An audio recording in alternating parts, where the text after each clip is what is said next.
If I could call everyone back to the day, we're about 1 minute from the CRA meeting. Thank you.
Okay, I'm just waiting for the rest of the, for the staff and our city manager's been called away for a phone call just for a moment, so we're delaying.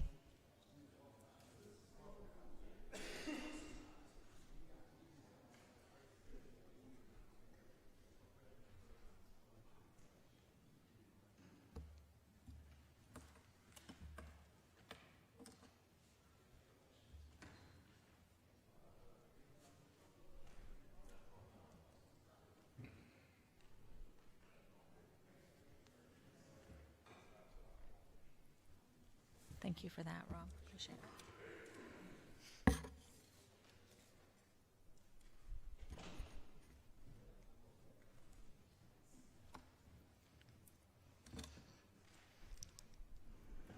This time I'd like to call to order the Lynn Haven Community Redevelopment Agency, known as the CRA. This board meeting is Tuesday, March 27th at 5 p.m. The first item is the consent agenda. What I will do is read each item on the consent agenda separately and then ask for a motion for approval and a second, and then if there's discussion on any singular item at that time, you're welcome to bring that up. Item number 2 is the approval of meeting minutes from December 12th, 2017. Item 3 is discussion and possible action regarding the residential incentive program application for 1311 Virginia Avenue.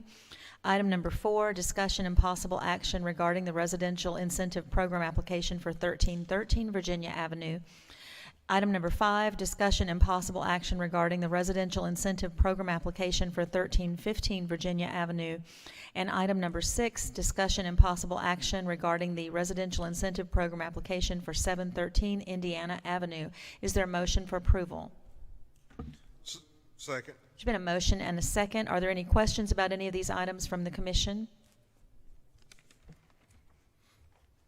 There appear to be none. Are there any questions or discussion from the public on the consent agenda? Mr. Walker?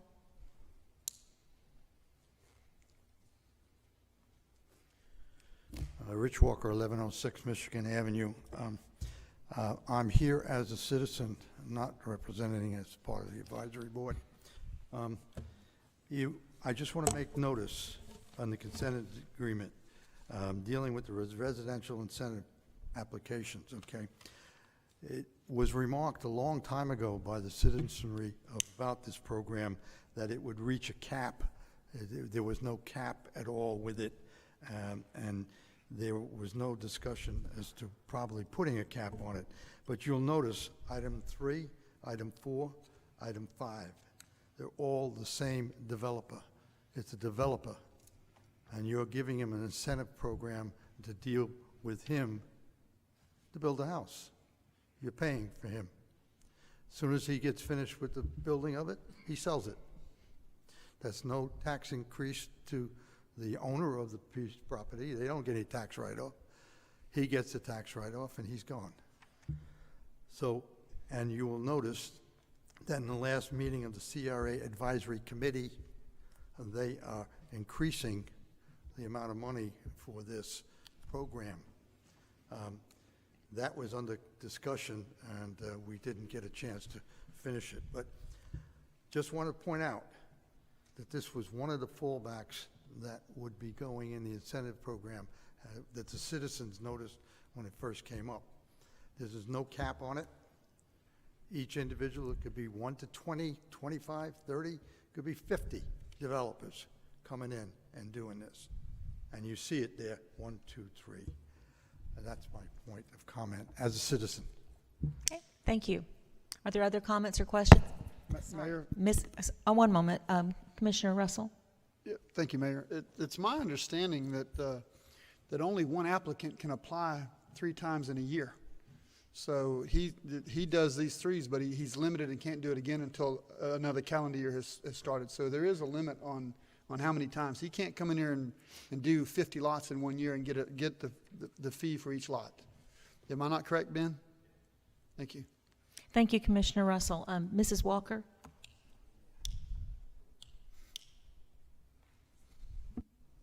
Janet Walker, 1106 Michigan Avenue. Can you tell me if items 3, 4, and 5, all on Virginia Avenue, will these homes be affected by the repositioning of Virginia Avenue once 390 is widened? I don't know the answer to that question.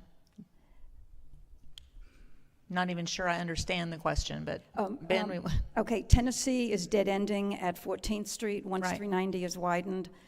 There will no longer be a traffic light there. There'll be a stop sign on Tennessee. 14th Street will do a squiggle and come up to Virginia. Virginia is going to get a cul-de-sac, and there'll be a traffic light at 390 at Virginia. So I'm just wondering if these homes that we're getting them some incentive money are then going to be either taken away or whatever when this reconfiguration occurs. Ben, would you like to address the question? Thank you. The answer is no. Thank you. Thanks very much. Okay. Are there any other questions from the public? Okay, Mr. White, would you please call the roll? Commissioner Russell, Yes. Commissioner Barnes. Aye. Commissioner Tender. Commissioner Friend. Yes. Mayor Anderson. Yes, and the consent agenda stands approved. Moving on to the regular agenda, item number 7 is discussion and possible action regarding the Storefront Assistance Program update. Is there a motion for approval?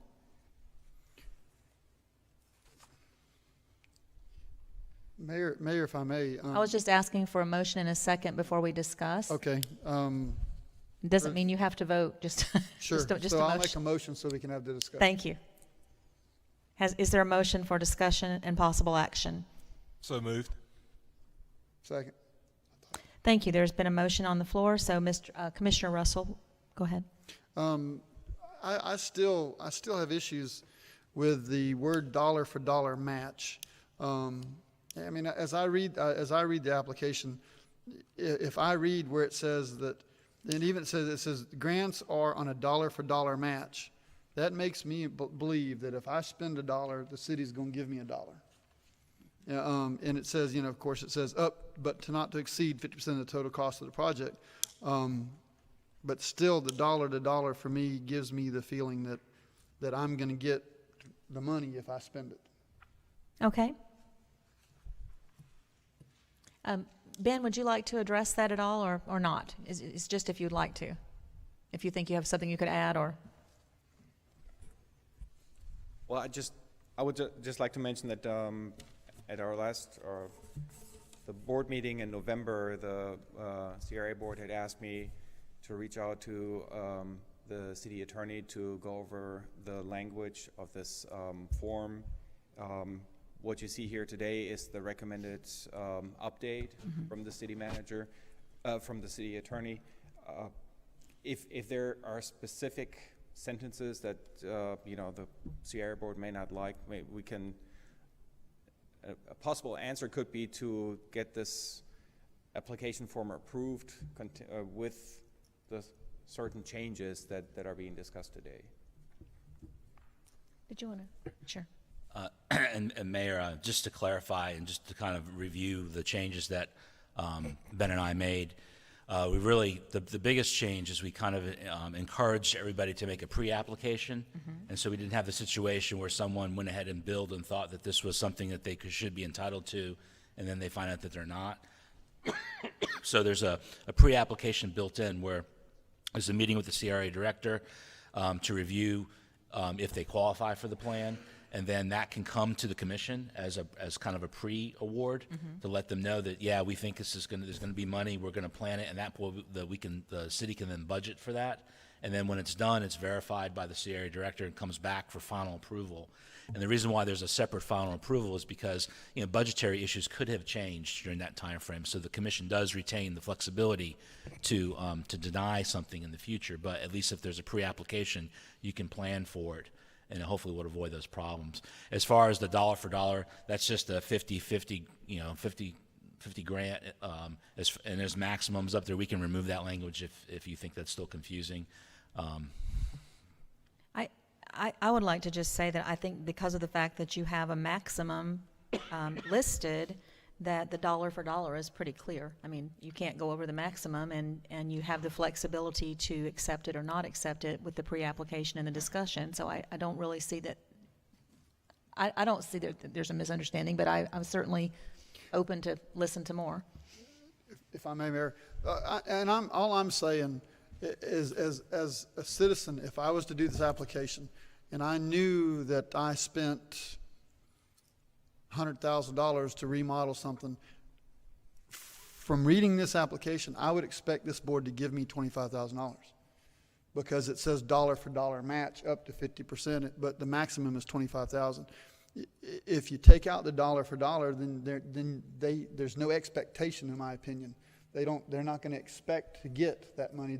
They understand that it's going to be subjective, because this board in the past has made subjective decisions on how much to give instead of what the paperwork recommends.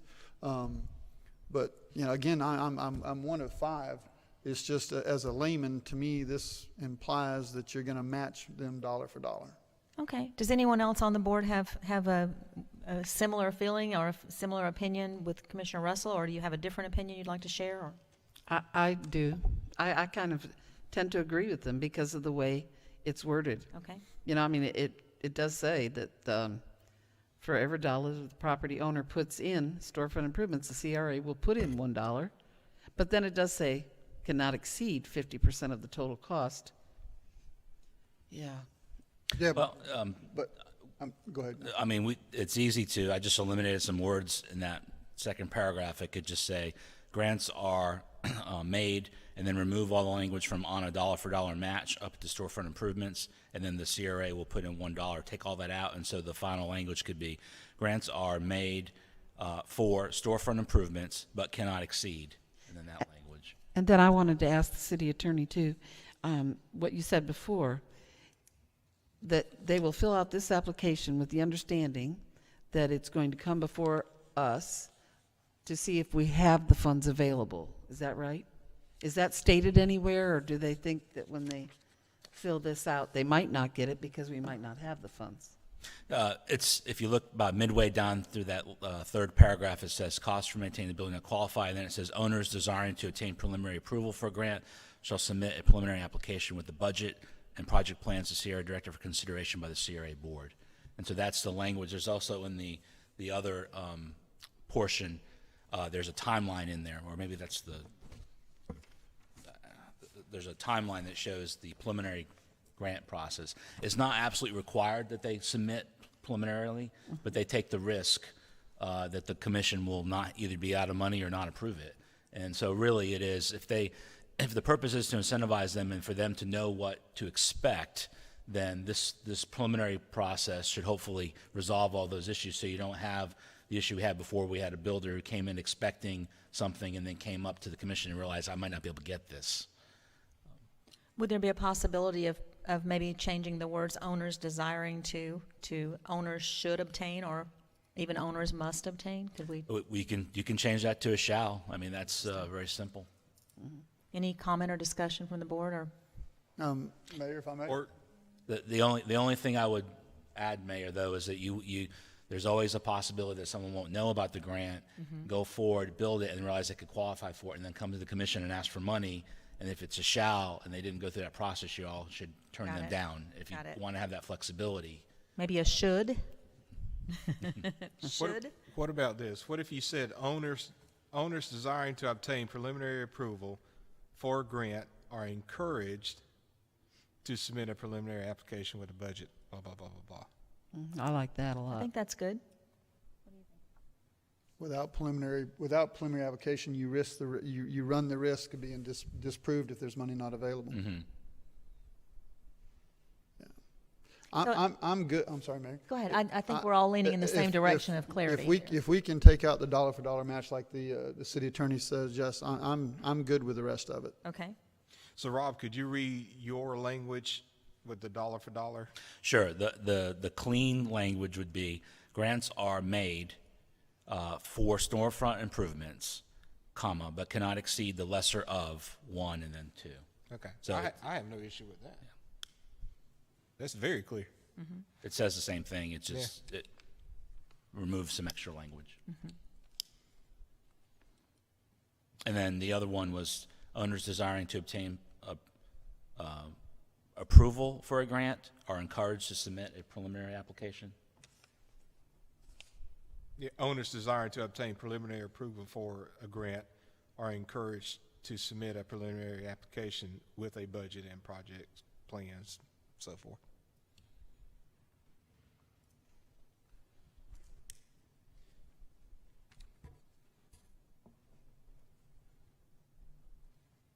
So would the person who made the motion be amenable to amending that motion to change the language? I would be more than happy to. I amend the motion to include the language that we just discussed.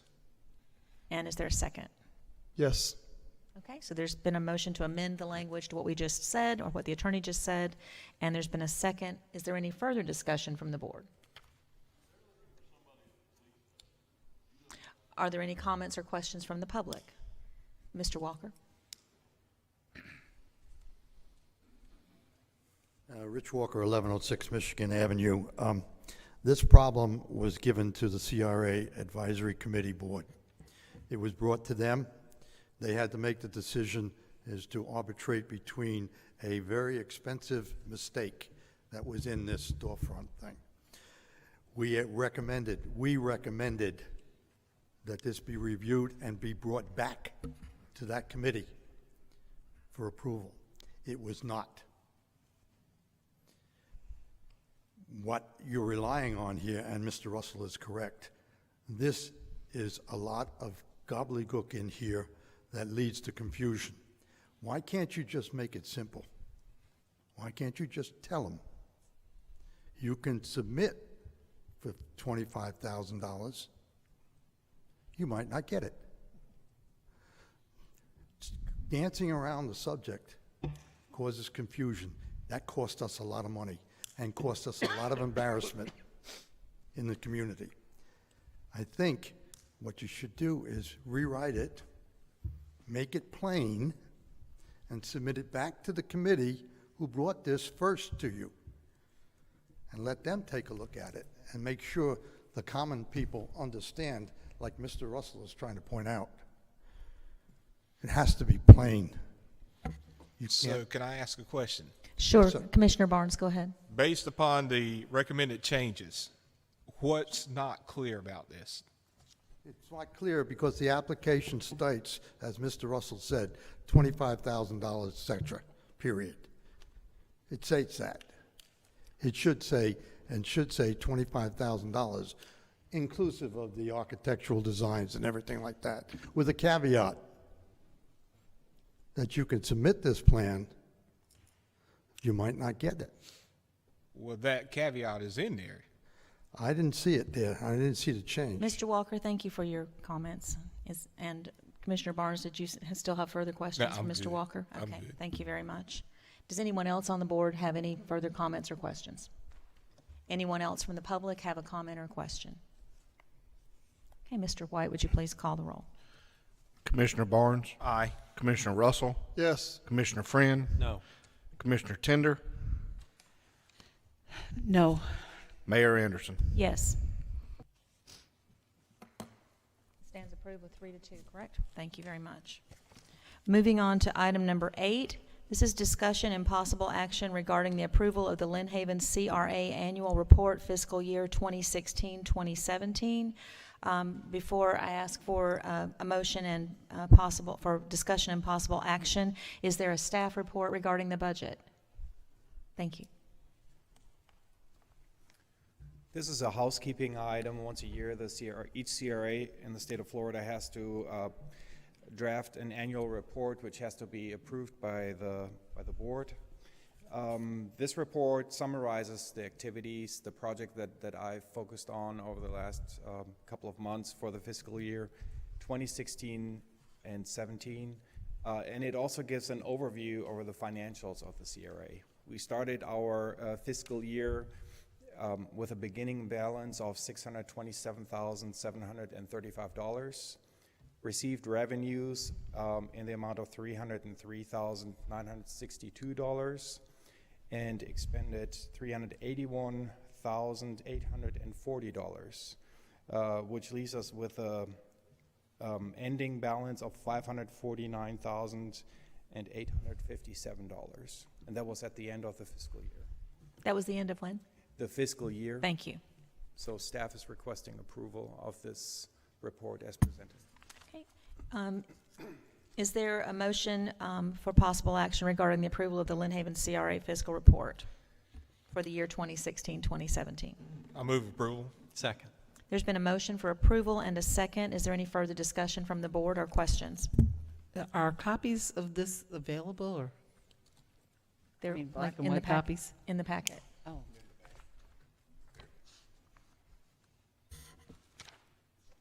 Oh, I see. Thank you. Uh-huh. Any other questions from the board? Any questions regarding the budget from the public? There appear to be none. Mr. White, would you please call the roll? Commissioner Barnes? Aye. Commissioner Friend? Yes. Commissioner Tender? Yes. Commissioner Russell? Yes. Mayor Anderson? Yes, and I'd also like to add just a comment to thank Ben Jonke for all the work he's done this year, and a great job. Thank you so much. Moving on to item number 9, the public commentary. This is a time, if you have any comments or questions about the CRA that you would like to discuss or address to the commission, you're welcome to do that at this time.